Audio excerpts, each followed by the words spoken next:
You are listening to the Air Raid Hour with host Judge Mathis, dog, Tilt Money, dog, presented by the fine folks over at the Cover One Sports Network, dogs. Bills Mafia, let's go!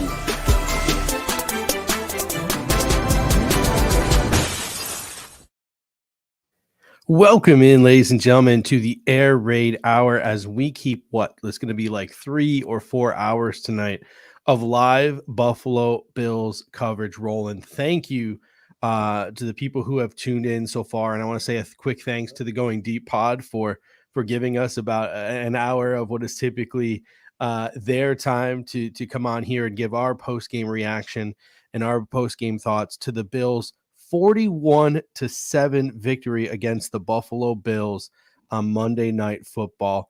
The Buffalo Bills' last 2 games against the Super Bowl champs and the number 1 team in the AFC, the Titans, they've beaten those 2 teams a combined 72-17. Now, Dave, I forgot to even say our Twitter handles and things. People know who we are by now. We're just going to skip over that. I want to get right into it because we only got an hour this evening. That's short for us. That's short for us. I was thinking about this on my way to work this morning because these are the kind of thoughts I have on my car ride. We might not just be the best team in football. We might be the best sports team on the planet. Like, if you think about it, is there a baseball team as dominant as the Bills are right now? Is there a basketball team as dominant as the Bills are right now? Is there an Indian cricket team as good as the Bills right now? A Premier League soccer team? I don't think there is a sports franchise, a sports team in any sports on the planet who is dominating quite like the Buffalo Bills are dominating their competition right now. I know they lost to the Chiefs last year in the playoffs, but those 2 dominating performances in the playoffs, at least offensively, carrying over into this season. We've won like our last 17 games. When we do win, we win by double digits. I mean, this might be the most dominant sports team on the planet. Yeah, I mean, it's up there, if you talk about just like the American sports, because I'm not too sure about what's going on overseas, but the Dodgers maybe, right? 100-win team in the bigs. They're very good. Obviously we know that the Tampa Bay Lightning have been on a really incredible run here in the NHL the last 2 out of 3 seasons, and the NBA just seems to continuously just have the same sort of 3 or 4 teams at the top. But for the Bills, look, this is what's interesting about the NFL and what makes football, and even to an extent college football, so good is the game. There's so few games that we get this concentration of just elite level play, for a very short, window during the year, as far as the number of games, right? Like if you talk about the LA Dodgers, they're playing 162 games. Each individual game maybe doesn't mean as much or jumps off the page to you as much when you're talking about like one of the best teams in all of sports, because each individual game doesn't mean as much. But when you look at the Bills, and you look at how dominant they've been in the individual games that kind of aggregated up to the last 2 or 3 seasons, it's really pretty incredible. And you heard Dan Orlovsky and Louis Riddick talking about it last night on the broadcast. Like, I mean, Dan Orlovsky was talking about how like Josh Allen, could be the face of the NFL now. That's how good he is. And, Louis Riddick was making sure that other guys got mentioned, and the NFL is really in a good place right now with elite stars. And so Josh Allen is at the top of that heap right now, if not at the very top. And it has been an absolute pleasure to watch this team. And I will tell you this, I am soaking it all in. And the funny thing about it is my wife, she's a big Packers fan. Dad was a season ticket holder growing up for the Packers. She turned to me last night and said, "Do I like the Bills now more than I like the Packers?" And that's all I needed to hear. Yeah. They're just that likable, and they're that fun to watch. So I live on the West Coast, so this game ended about 7:30 my time, and I'm a JV boys basketball coach, and we had workouts that started at 7:45 in the practice facilities, about 15 minutes from my home, and typically I would be very like upset and anxious that I had to like leave the house and risk because I watched it. I had the game on my phone, like sitting on the passenger seat, listening to it as I was driving, even at the tail end of it.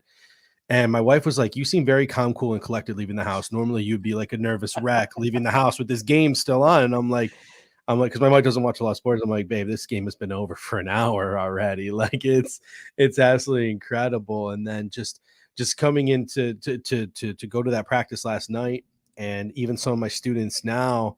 I got about 5 or 6 students who legitimately own Josh Allen jerseys, are Bills fans. Like, it's nuts, the high fives and stuff I was getting out here in Phoenix, Arizona.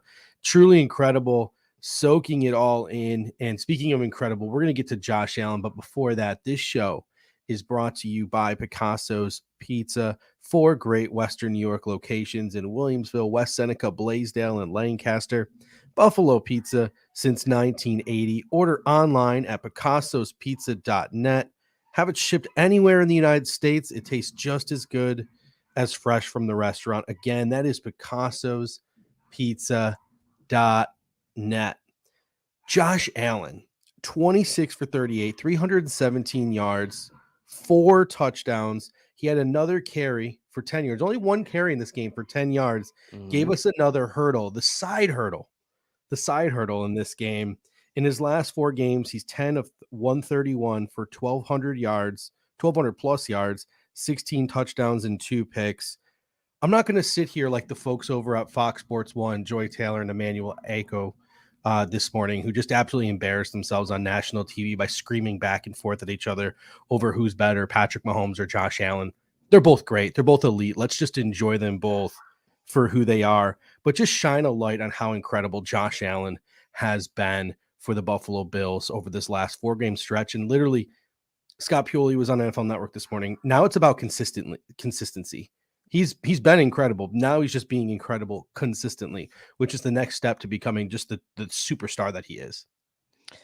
2020, obviously, was a huge season for him. Bills made the playoffs, learning experience, that great defense, obviously, and showed those flashes. 2021, 2021, I'm sorry, 2019 was that season. 2020 and 2021 were just incredible years statistically, and started building that consistency. Towards the end of 2021, you started seeing Josh Allen add some things to his game that we didn't see from him maybe in 2019 or maybe even early in 2020, was the ability to take something off a throw, the ability to accept the sort of easy play, accept what the defense is giving him. And what that has created is it's created a situation where he has become so efficient and proficient at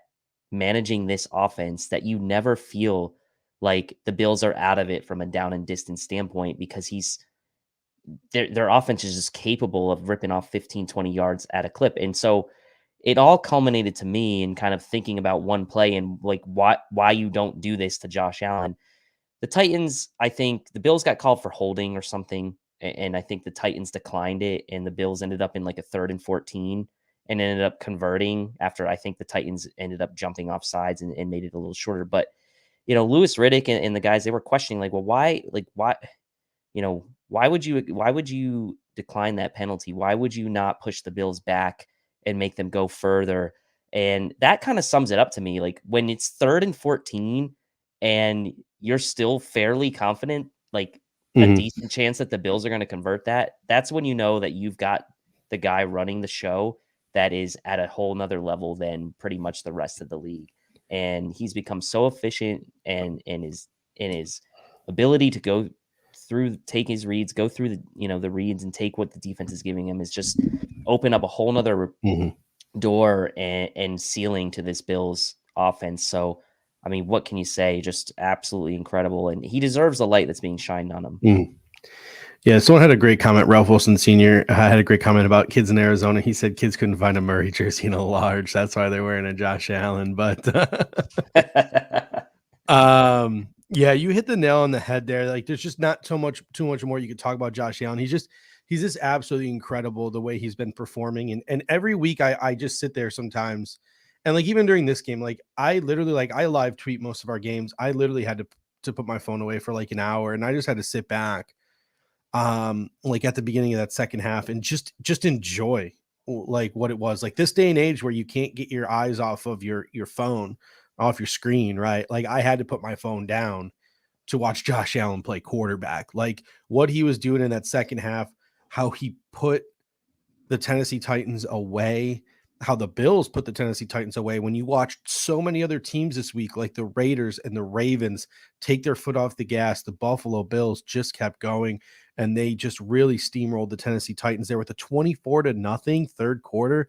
Absolutely insane what they did coming out of halftime. And I know some of those points, Matt Milano's pick six, where it was from the defense, but Ken Dorsey, man, I want to talk about him a little bit. Other than the serial killer stuff, which is absolutely, or psychopath stuff, whatever it is, which is absolutely hilarious. And then Bruce Nolan like shared a video of him like when the Bills were kneeling down, just like folding all of his papers and getting ready to go, and just had this grin, this shit-eating grin on his face. It's like, oh, it's 5 o'clock, time to go home. time to stop my accounting shift for the day and go home. But yeah, he's got this offense humming, and they're so versatile. Like we talked about it on the pregame show, me and David Fox. It was weird calling someone else Dave. That was different. Yeah. But we talked about on the pregame show. They're such a DB centric team. The Titans. They like to have that nickel out there or that third safety out there. They like to challenge teams by by showing a light box. And it was really interesting to see the Bills countered. Ken Dorsey countered by showing some tools in the toolbox.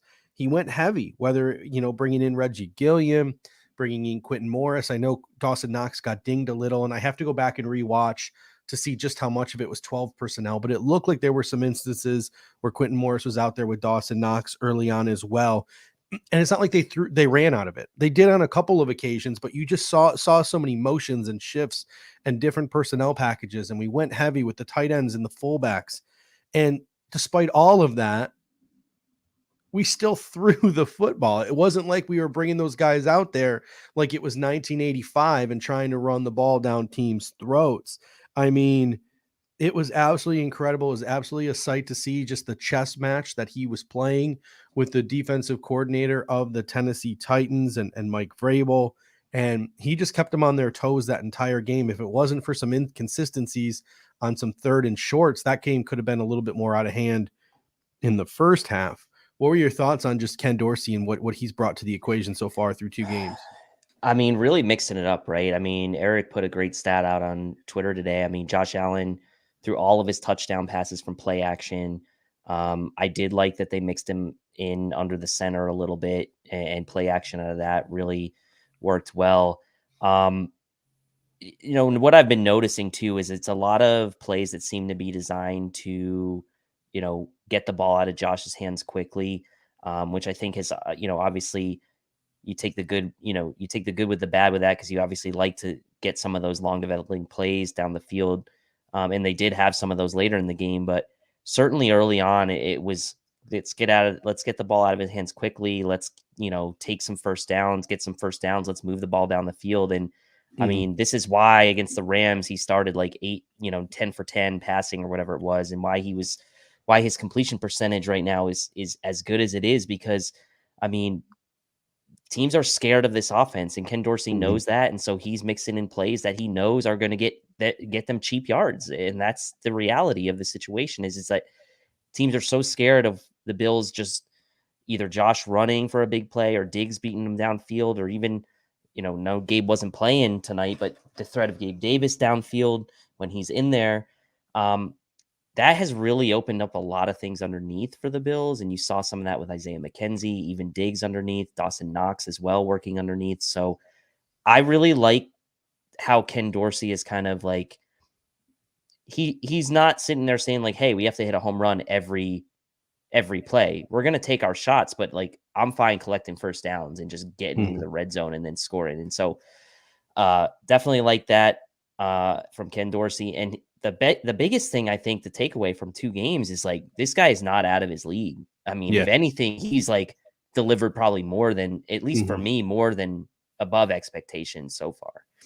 Yeah, I mean, and he's been the talk of a lot of like national stuff, and the talk of a lot of people on social media, not just Bills people, but national people as well. A lot of people, Ken Dorsey, that name recognition from those Miami teams, he's already starting to get like that Kellen Moore treatment where people are talking about him being towards the top of the head coaching lists once we start to get into next off season. And it didn't really dawn on me until Josh Allen went to celebrate one of his touchdowns, and he was like pointing up at the sky, and I was like, "What's Josh doing? What's Josh doing?"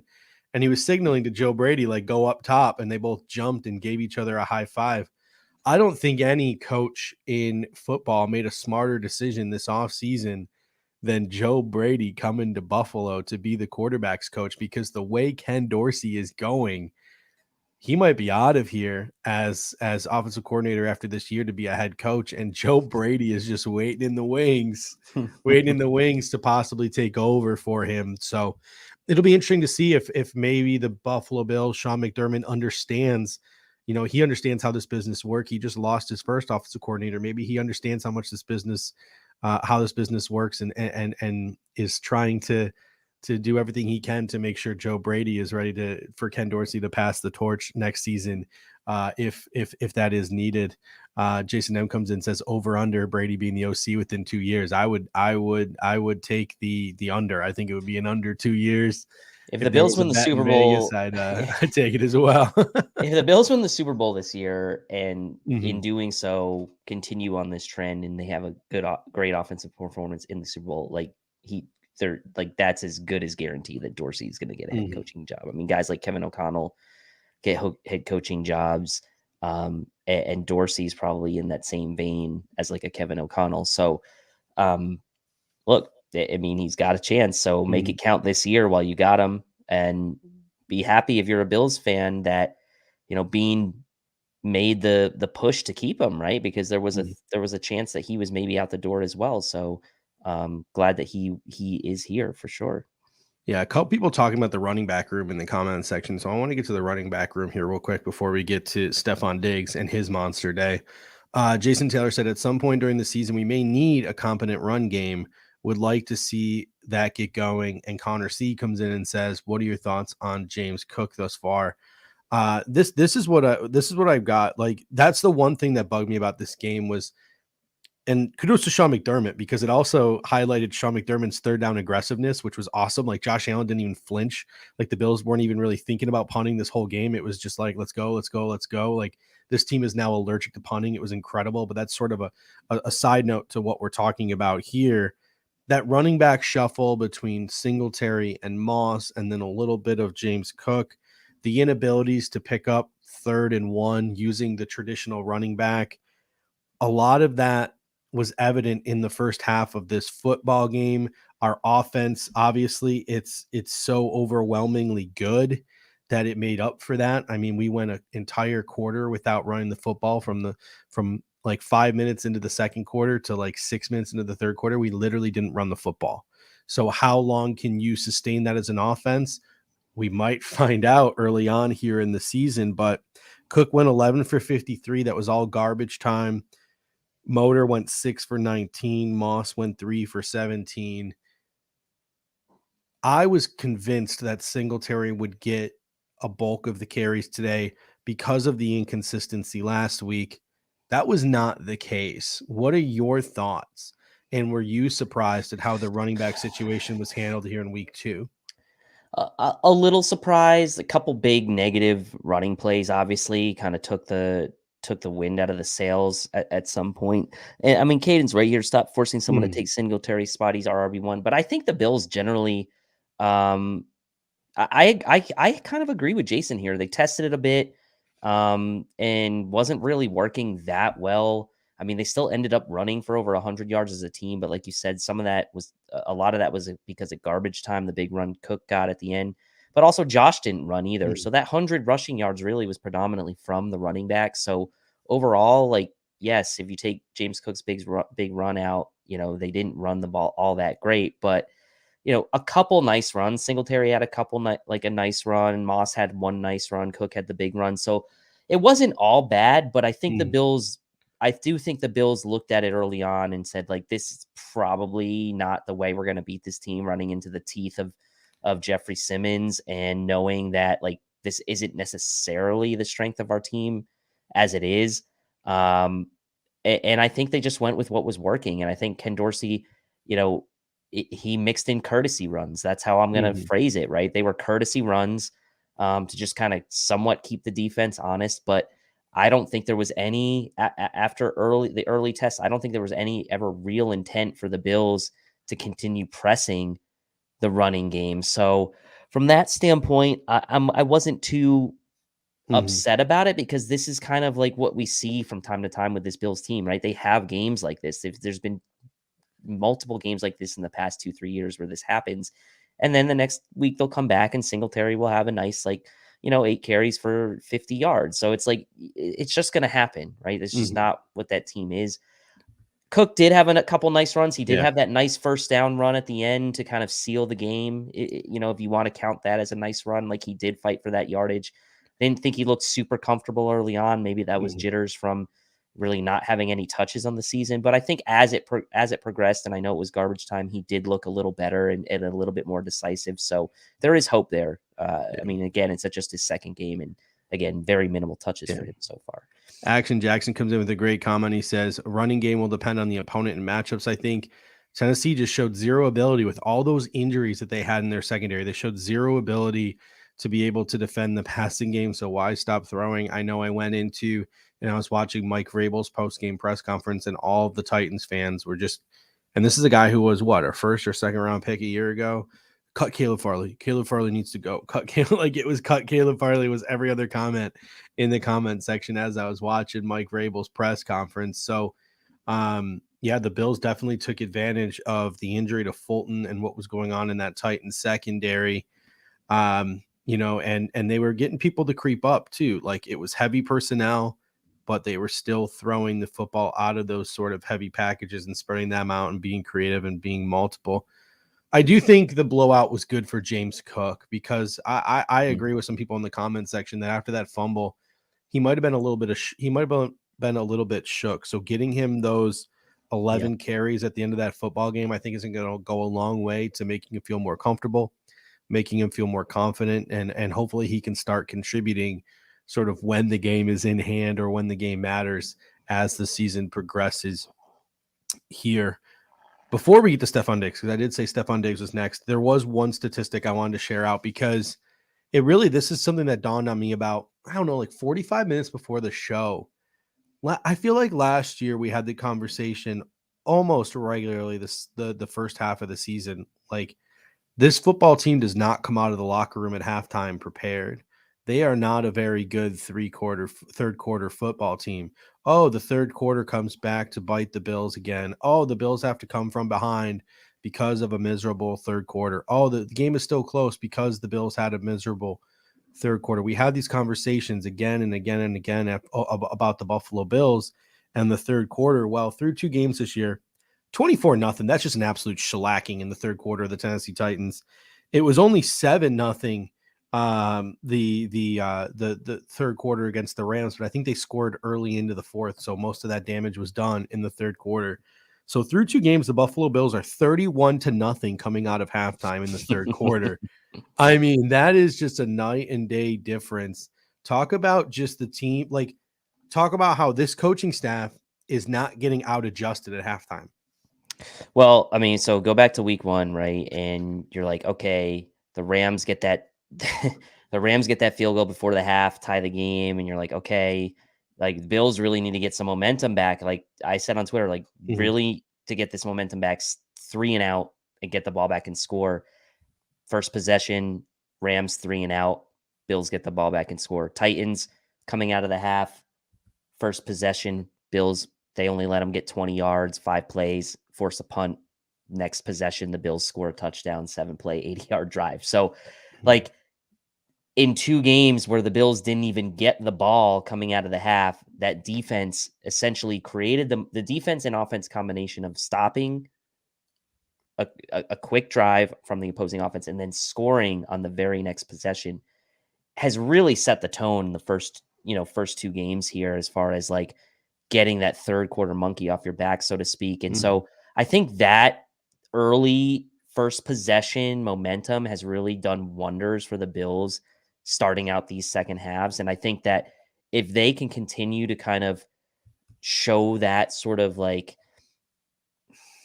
I don't even know how to phrase it, just show that sort of like out of the gates, like we're ready to play. We're going to either, if we're on offense, we're going to score. If we're on defense, we're going to get a stop. It really sets it up for the entire quarter.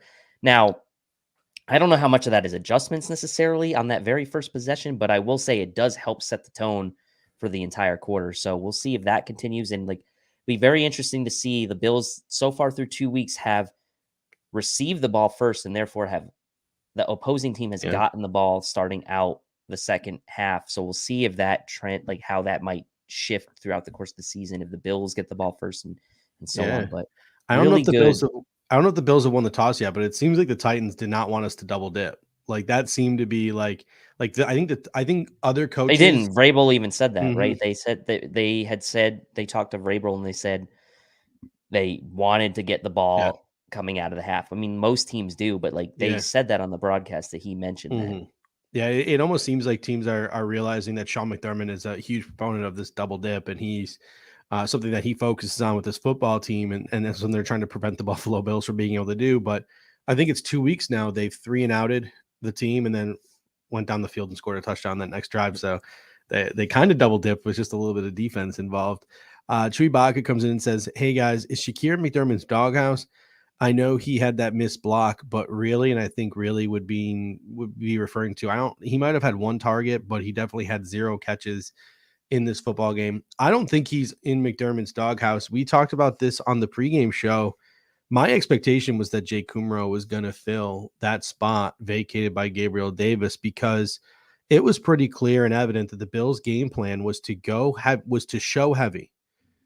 Gilliam, Morris, Kumro, wide receivers near the line of scrimmage, was to go heavy, but then to motion into other more creative things and use those heavy looks while still throwing the football, because the Tennessee Titans like to play with those light boxes and like to come out and have that third safety, etc.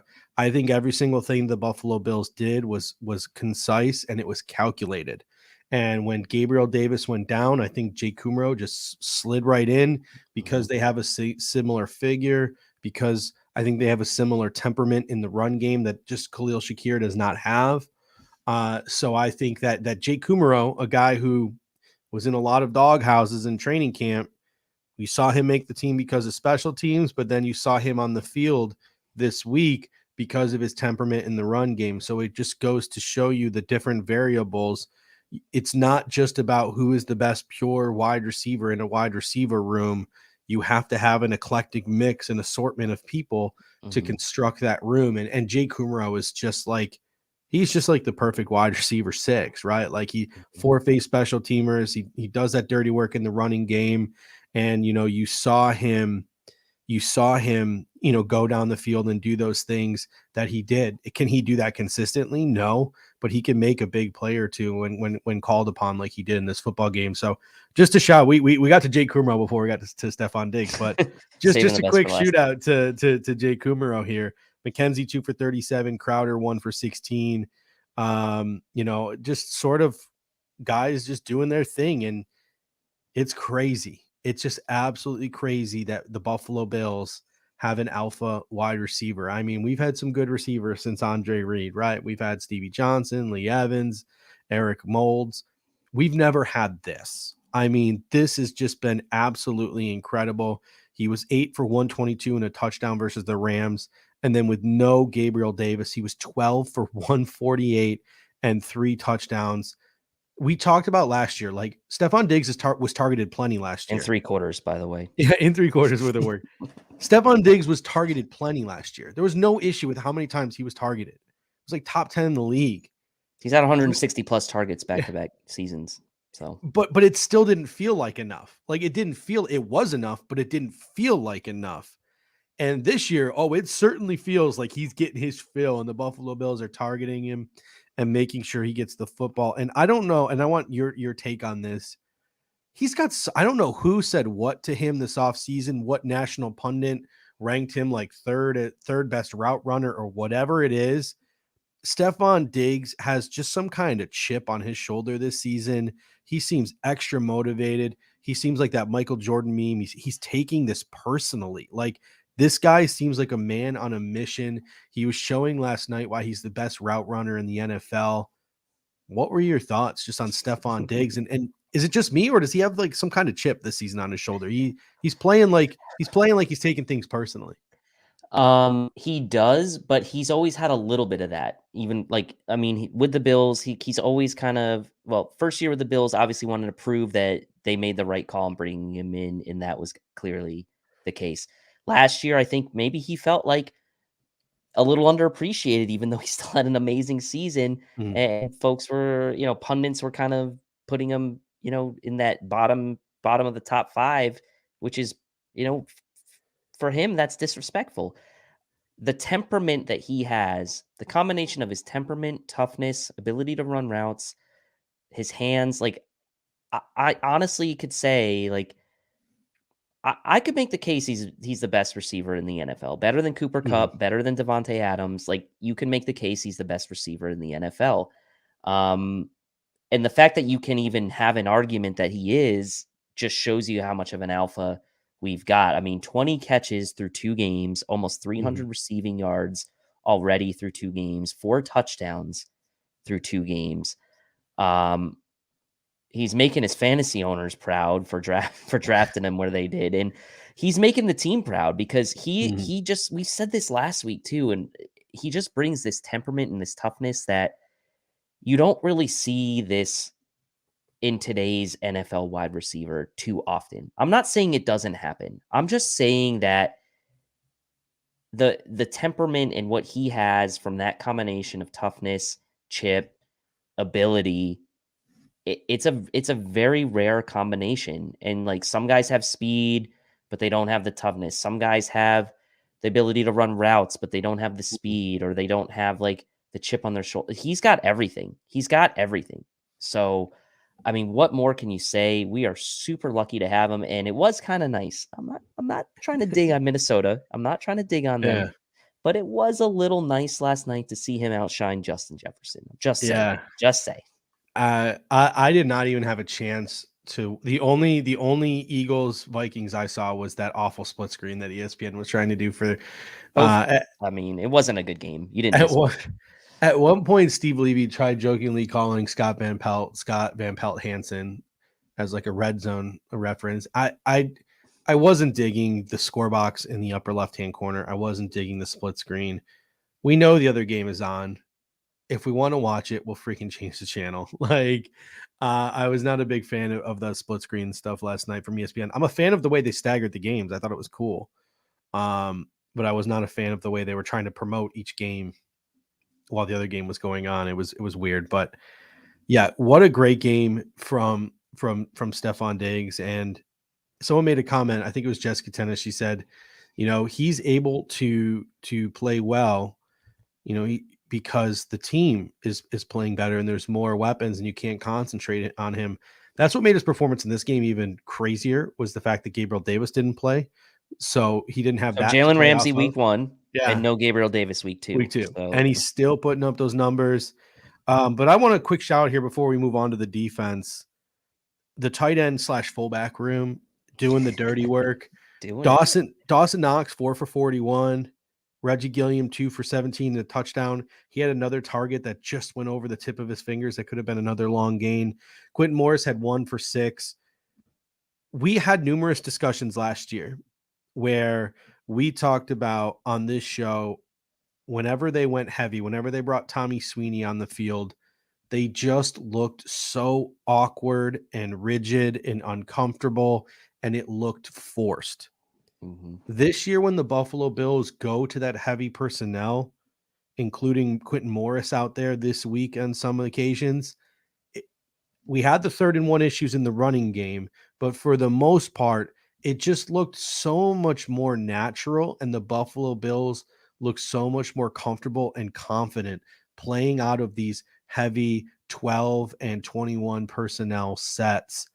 Give your thoughts just on Reggie Gilliam, his blocking ability, Dawson Knox, Quentin Morris making his NFL debut. What are your thoughts about these guys who are maybe not getting the shine because they're doing the dirty work? Yeah, Knox played well, right? He made that one really nice tough catch over the middle where he got popped, where he kind of caught the ball up high, fought for the first down. And he came out of the game early too. And so it was nice to see him go back in, considering all the injuries the Bills faced. And I thought a good game for Dawson Knox. As far as Reggie Gilliam, it was so cool to see him make that play. And what was even cooler was at the end of the game, for those of you who stuck around to watch some of the Monday Night Football post game, they asked Josh Allen what his favorite touchdown pass of the night was, and he said it was the one to Reggie Gilliam. So he said he's one of his favorite guys, called him a gadget player, and he was like really happy for him. And I'm happy for Reggie Gilliam too, because, in the Cover One circles and with some circles online, we do praise Reggie Gilliam, but it's nice to see that he got rewarded with a score in this one, right? For after doing all the dirty work and like finally getting into the end zone. And honestly, like almost had another big catch down the sideline when Josh came and threw it across the field. So he could have had, a decent stat line by the end of this one, but really nice to see that from these guys. It'll be interesting to see what they do with Quentin Morris kind of moving forward. Obviously, Tommy Sweeney was inactive for this game. So are they going to integrate Quentin Morris more into the offense now that he's kind of getting back to health? That'll be really interesting to see if they kind of use him, as like a hybrid between like a Reggie Gilliam and a Dawson Knox, because he's kind of like a little more tight end than Reggie Gilliam, but a little more fullback than Dawson Knox. So it'll be interesting to see how they do it. But it's always good to see these guys get their due, and especially coming from Josh, getting that recognition to Gilliam at the end. That was nice. And another shout out 2 weeks in a row to Aaron Cromer, the Aaron Cromer effect in full force on that screen pass. Eric Turner did a great job today of sort of breaking down that play, and Spencer Brown came all the way from the right side as the right tackle, creeped all the way over to the far left side of the field, and was the one who laid that block that allowed Reggie Gilliam to get into the end zone. So just a beautifully designed play. It took Reggie Gilliam making a play, breaking that tackle, for it all to happen, but it was just an absolutely gorgeously designed play. And once he did break free, all of the blocks were there for him to get right into the end zone. And I think my favorite part of that touchdown was, it might have been Sports Center or something, like posted a video. It was like a new touchdown celebration for Josh Allen because he was doing the sledgehammer. And I was just like, no, dude, Reggie Gilliam's nickname is Sledge. And that just goes to show you, like, stop watching the national media. Like, they're having the dumbest conversations. Like, I know Stephen Burns put it in the comment section a second ago. Today there was the digs made Allen in the national media again. So tired. Just turn it off. When somebody tries to bring one of those people on their show for some clout, don't go on that. Don't watch that show. I mean, these people have no idea what they're talking about. They can't name more than 5 people on the depth chart. They have the dumbest conversations day after day after day. It's just stop watching. Watch local. Watch places like Cover One. Watch other local YouTubers. Guys like Brett Coleman do great work every week, and there's a bunch of other guys who do great work every week right here on YouTube. You don't need to turn on FS1 and watch Emmanuel Ako and Joy Taylor yell at each other for 45 minutes about the dumbest shit instead of just appreciating the 2 quarterbacks, Patrick Mahomes and Josh Allen, for what they are. So, and there are some good ones. I mean, Orlovsky had a good segment today. Mina Kimes is great, but you have to put up with a lot of garbage. You have to sift through a lot. Sift through a lot of garbage just to get the few gems that places like FS1 and ESPN. Orlovsky was good as a color guy, though. I would say on the broadcast. Monday Night Football, that was the best booth I've heard in a while. I'm not the biggest fan of Steve Levy. I put up with him because he's clearly a Bills fan, which is fun.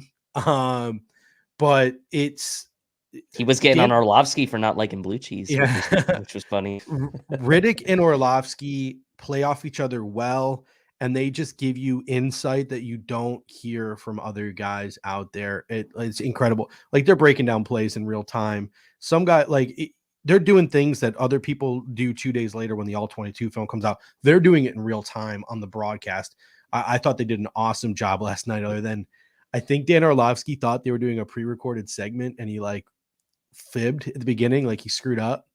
I don't know if you saw that, Dave. Like first minute of the broadcast, he like screwed up, and I think he thought it was a pre-recorded segment. So Yeah. he just like sort of like mouth farted, like, oh, I screwed up, and he like made a fart noise with his mouth, and then redid it because I think he thought it was going to be edited, and it was live.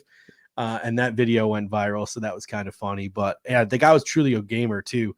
He went straight from Buffalo all the way back to ESPN and was breaking down things on SportsCenter with Ryan Clark. So that guy probably did not get a lot of sleep last night. So kudos to him. That booth was incredible. What were your thoughts on that booth? And I'm going to get to John DeMarshy here real quick.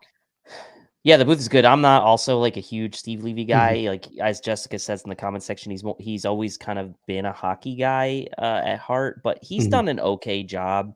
And to be honest, like they brought in Joe Buck and Troy Aikman for a reason, right? For Monday Night Football is because the ESPN felt like they needed to get better there, and the last sort of cycles of guys they've brought in haven't been, between McDonough, Tessitore, now, since Tirico left, really is what you can say. But I think, Orlovsky and Riddick they were gems. And I think Riddick probably got a unfair shake with kind of the Buck and Aikman deal, but that's just what it is, right? It's just what it is. So I would have loved to have seen them put him in the booth with Buck and Aikman. Yeah, I agree. I know that they were bouncing around ideas last year. I did not like that booth last year. I thought Levy, Greasy, and Riddick was awful. Yeah, I didn't like that either. I would have loved Pat McAfee in that booth last year. There was some rumors that like Mina Kimes could have gone in that booth. Like they could have just done so much better than Brian Greasy. And they didn't, so they had to go out and shell out like $100 billion for Troy Aikman. I mean, for Buck, they just lack common sense. I mean, for Buck and Aikman to leave Fox, ESPN paid them a ton because they were getting paid a shit ton at Fox. And they just like Joe Buck did more. Like Joe Buck was everywhere at Fox. Baseball, did the U.S. Open for golf. Yeah, like maybe he's at the point in his life where he wants a lot of that stuff off his plate, or maybe he'll start doing more of that stuff for ESPN. But like, that guy went from being on television every single day to like being invisible like that. And now he's starting to come back and be in that booth every Monday night. But he's sort of like that guy who just like works his entire life and then just takes him like goes and sits on a board somewhere at the end of his career and just collects a paycheck. It's kind of like Bob Costas in a way, in that regard. But anyway, let's get to John's super chat here. Thanks, John. Thank you, John. Always appreciate the super chats. And this is an awfully generous one, John. Thank you so much. We really appreciate it. He says, Buffalo, no number 1 cornerback in Trey White, no number 2 cornerback in Dane Jackson versus Miami's Hill and Waddle. Josh probably outscores the Fins, and the Bills D-line and safeties likely limit explosiveness. But the Fins are 10-1 in their last 11. Bills fan here behind enemy lines on Miami Beach. So kudos to you for being on Miami Beach. On his yacht? Yeah, are you on your yacht? You on your yacht, John? What are you doing down there in Miami Beach? But that was it. I wanted to dig into this a little bit at the end of the show, but like let's dig into it now real quick before we get to the defense. I mean, this is a Buffalo Bills team that is dinged up. Offensively, Gabriel Davis ankle. Dawson Knox came back into the game after injuring ankle, but that's something to keep an eye on over the course of the week. Mitch Morse with his elbow injury, something to keep an eye on over the course of the week, even though he came back in. Ed Oliver, ankle. Tim Settle, calf. Jordan Phillips, hamstring. Matt Milano, stinger. Dane Jackson, neck. Micah Hyde, neck. Both of those guys ended up in the hospital last night to get checked on. He says, no yachts, gents. LOL. I mean, this is a defense that, some of the guys could be coming back. But this is a defense that could be seeing CJ Brewer, Prince Emili, Brandon Bryant, Terrell Bernard, Kyrie Elam, Christian Benford, Jaquan Johnson, like playing significant roles next week against this Miami defense that is, or offense that is in fuego right now. What are your thoughts? Like, what is your concern level after what they did last week as the Buffalo Bills head into South Beach next week?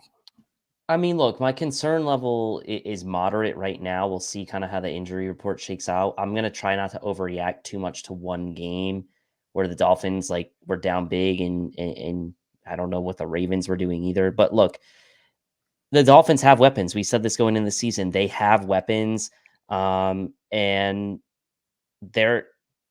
not saying they're a threat per se to win the division, but they are a threat to win a game and to potentially win this game because of the injuries the Bills have. I'm not saying they're going to, but we do have to take them seriously at this point. And so, with those injuries you mentioned, I think this is going to come down to, if those injuries kind of persist through the week and we are down some guys, this is going to come down to really three key guys at each layer of the defense, right? It's going to come down to Von Miller getting to Tua. It's going to come to Tremaine Edmonds stopping whatever running game Dolphins even try to attempt, and then it's going to be Jordan Poyer, right, at the back end, kind of band-aiding that unit together. And it's likely, or it could be. I mean, I would say it is likely at this point that it's going to be the two rookies, starting at corner for the Bills. So a tall task for those guys going up against Hill and Waddle, but I also don't think that the Bills are going to coach these guys up to not be intimidated, right? We've seen Tyreek Hill before plenty of times. He has burned us. We've seen Jalen Waddle last year with the Dolphins. So we'll see how the injury report shakes out. It'll get clearer as the week goes on, but I'm just a moderate right now as far as concerned. Yeah. I'm moderate as well. I'm probably going to be having like a full-on panic attack about 5 minutes before the game starts. Like after the pregame show ends, between the pregame show and the game, I will be like losing my mind. But I have faith and confidence in this coaching staff to mesh whatever it is together. It's going to be really interesting to see. I think next week is one of those weeks where you see the Von Miller effect in full effect. And I think like if there are some significant injuries, I think you're going to see a performance from Von Miller where he puts this football team on his back or this defense on his back, and he just makes it too difficult for Tua to operate. Like I think you could legitimately see that, because that's who Von Miller is. That's what we brought Von Miller in for, to be a closer, to bring this team to the next level. So if we're missing a ton of guys next week, all eyes should be on Von Miller, because he's going to have one of those. He's going to have one of those performances, I think, in order to slow this team down. And I'm confident in Josh Allen, obviously, in a shootout. We just got to get the ball last. We can't give the ball back to the Miami Dolphins like we did the Kansas City Chiefs. And I love that comment from Dennis K that real Bills fans have panic attacks. I can't eat or drink once the game starts until it's like I can't either. It's not great. I have to eat before. I just can't eat during the game. Speaking of Von Miller, because we only got 13 minutes left before we hand things off to Anthony Prohaska on Disguise Coverage, as he breaks down everything that happened last night. I believe he's got somebody from the Tennessee Titans network of content creators coming on with him to break things down. Von Miller, a couple of national pundits say, I think Colin Coward was one of them. I didn't write down their names exactly, but essentially the narrative that I saw from a number of national pundits today on social media was this defense isn't scheme dependent anymore. It's not reliant on Leslie Frazier and Sean McDermott to be good. They got those dogs in them. They got them dogs in them. Von Miller, Jordan Phillips. This defense has got some dogs now. And Von Miller said, we have a team full of killers, both offensively and defensively. Ryan Tannehill had 117 yards passing, 2 interceptions. Derrick Henry had 25 yards, a touchdown, 1.9 yards per carry. They had 60 something yards on the first drive. And then essentially they pretty much had 60 something yards the rest of the game until the backups came in. They had less than 200 yards of offense. Less than 200 yards of total offense. Speak on the defense a little bit here as we get into our last 10 minutes of the show. Yeah, I mean, look, the defense, the run defense, right? I mean, this is something that's kind of been Bills fans and non-Bills fans have kind of argued back and forth around, like, okay, Derrick Henry, if you take out his big run that he had last year where it should have been holding, blah, blah, blah, blah, blah, right? This year, there's no gray area, right? The Bills' run defense shut down Derrick Henry. Eric was doing some great film room breakdown. Bills doing these like wide front formations on the defense, sort of containing Henry and flowing towards Henry and kind of locking him up. Jordan Phillips played a big role in that. Daquan Jones as well. And that really was the name of the game for the Bills last night, right? They didn't let King Henry get going. Titans obviously feeling the departure of AJ Brown. There's no other way to put it, and relying on Robert Woods, who we love, and a rookie Traylon Burks, it's not going to be a recipe for success if King Henry didn't get going. And so the Bills made it a priority to stop the run. And yeah, sure, they let a few play action passes go early, but it was all worth it in the end to ensure that you stop the run, because by the time the Bills offense put some points on the board, the Titans were toast. I mean, they were toast at that point, and the defense just took over. And by the way, we didn't talk about this about the offense, but the offense, no turnovers this week, which was great after the turnovers last week. Big win in the takeaway turnover differential this game, obviously. And so how about Tremaine Edmonds with a little tip to Jordan Poyer too? Was nice to get I had that. that in my. So the defense really, the run, like as much as we love the interceptions, the Milano pick, the Jordan Poyer pick, that run defense deserves so much credit for last night's win. Missing 2 defensive tackles, and they still put up with Brandon Bryant and with CJ Brewer. You know, Pete Nana comes in and says Rousseau had probably his best game so far. 3 tackles. He was a menace versus the run. He was on great. passing downs, he kicked into 3 tech opposite of Von Miller, and you just saw him completely fold the pocket on his sack. Incredible game. Pamarudo comes in and says yesterday was the most impressive I've seen Edmonds. Only 2 tackles on the box score, by the way, for Tremaine Edmonds, but he had that sack and he was everywhere. He was flying. He was getting to the sidelines against Derrick Henry. He was flying to the sidelines against Derrick Henry. He was shooting the gap in the running game. And then you mentioned it on that Jordan Poyer pick. It's a Jordan Poyer pick because of Tremaine Edmonds' length and the way that he sort of made Ryan Tannehill throw that pass because of his length, and it tipped and then went off of Micah Hyde and then went to Jordan Poyer. Tremaine Edmonds was absolutely everywhere this last game.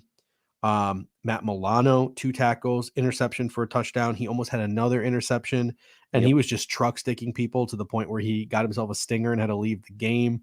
He maybe shouldn't. They maybe might have left their linebackers out for 1 series too many in that game.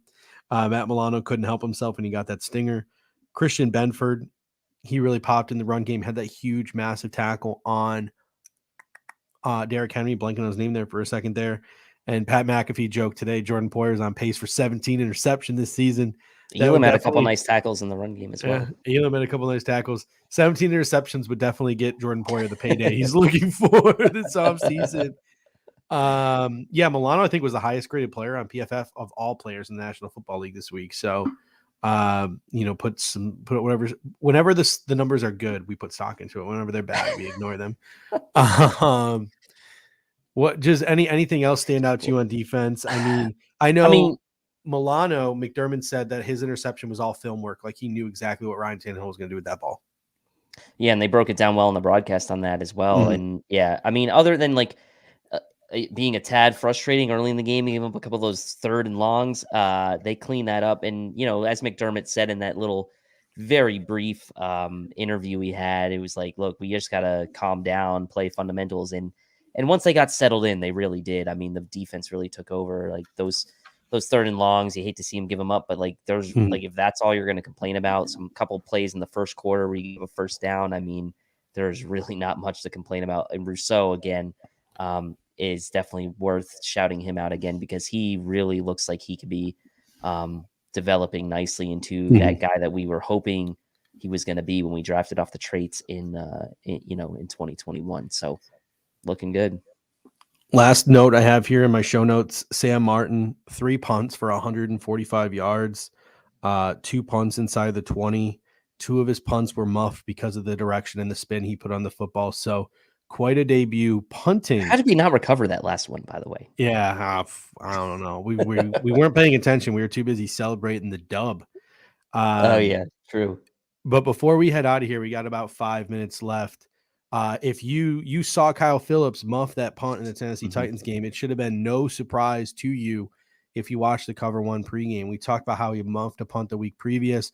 We talked about how he was playing with a shoulder injury, and sure enough, what happens? That ball dings him right in that injured shoulder. You see him wince, and that ball ends up on the ground. We talked about how we expected Jake Kumaro to fill that role against Gabriel Davis. He did. David Fox talked on the pregame show about Reggie Gilliam and thinking that Reggie Gilliam was going to be an important part of the offense. We talked about Quentin Morris and how the Bills might try to go heavy in order to match the light boxes that the Tennessee Titans were going to be throwing at the Buffalo Bills. So if you're looking for solid pre-game coverage for the Buffalo Bills every week and you haven't tuned in to the Cover One pregame show with us here at the Air Raid Hour, make sure you're tuning in every week, hitting up the comment section like you're doing right now, and getting ready for Buffalo Bills football. We're there about an hour and a half before kickoff, depending on the week, right here on the Cover One Sports Network. It's usually Dave, myself, or some other people. So if you enjoy the Buffalo Bills, if you want more pregame coverage than just people analyzing Gabriel Davis's limp into the locker room from his car, then definitely make sure that you are checking out the Cover One pregame show.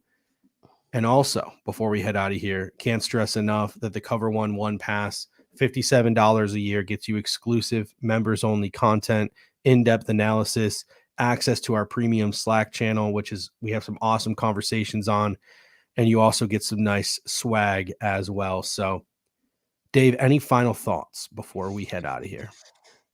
No, on to Miami, I suppose, but it's gonna be a battle for first place in the AFC East, which, hey, what more could you ask for? Bills took care of business. Miami put a little bit of pressure on the Bills to win that game, and they handled it well. So now we will finally get the early season showdown, and we can get some of this either to disrespect or to praise a little bit more clarity. So we're looking forward to the pregame. All right, ladies and gentlemen, until next time, go Bills. Go Bills. Are we having fun yet?